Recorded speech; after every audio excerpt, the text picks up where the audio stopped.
Penuntut yang mendalami pendidikan Islam mengikut sistem pembelajaran ulama terdahulu kebiasaannya tidak terlalu didedahkan dengan kemewahan seperti mana pelajar pendidikan moden.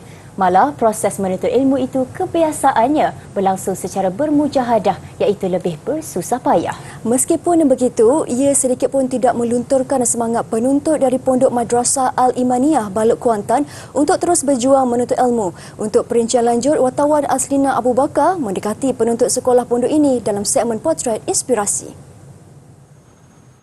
Sekolah pondok yang masih mengamalkan sistem pembelajaran secara tradisional kebiasaannya dibina di kawasan pedalaman atau di pinggir hutan. Mereka bukan sahaja berpeluang mendalami ilmu berkaitan Al-Quran, Tauhid, Tafsir, Fiqh, Nahu, Saraf dan Hadis, malah turut dididik hidup berdikari dan bersusah payah agar mereka dapat membina jati diri menjadi insan yang kuat dari segi rohani dan jasmani. Kat sana tak macam dekat asrama lain lah.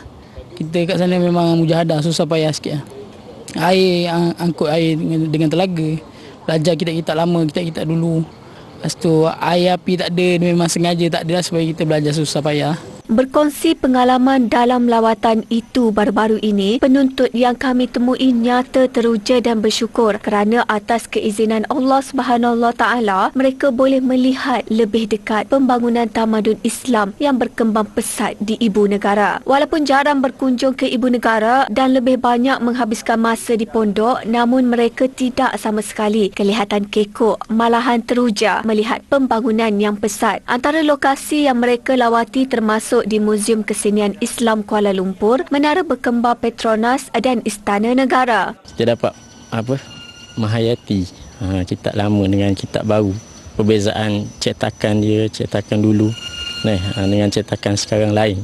Telitinya dia dan juga kesenian yang ada dalam kitab-kitab dalam Quran. Kita dapat tengok kitab-kitab zaman dulu, iaitu seperti kitab-kitab perubatan yang tidak ada dilihat sebelum-sebelum. Inilah satu pengalaman yang baru yang memang sepatutnya perlu diteruskan daripada pendidikan pondok ni supaya lebih berkembang tentang ilmu-ilmu pengajian kitab Quran dan sebagainya.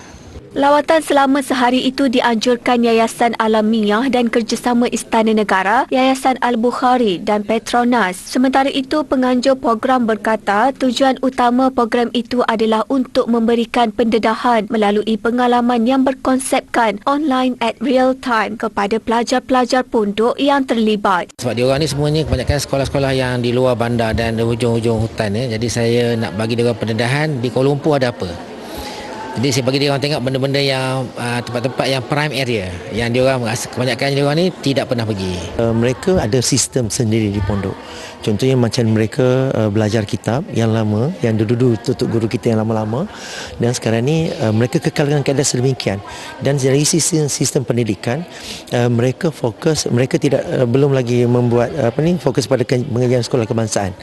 Jadi apa yang kita di peringkat yayasan, kita bagi pendedahan kepada mereka, dan insya-Allah ilmu yang mereka berada di pondok tu boleh digunakan sebenarnya di peringkat yang di peringkat yang dalam pembangunan negara, keperluan juga kepada pembangunan negara.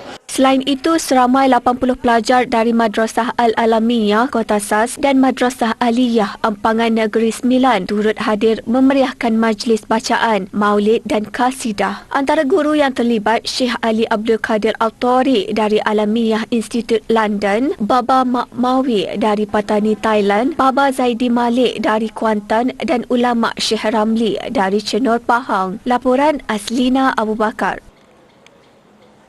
Yang sebelah sini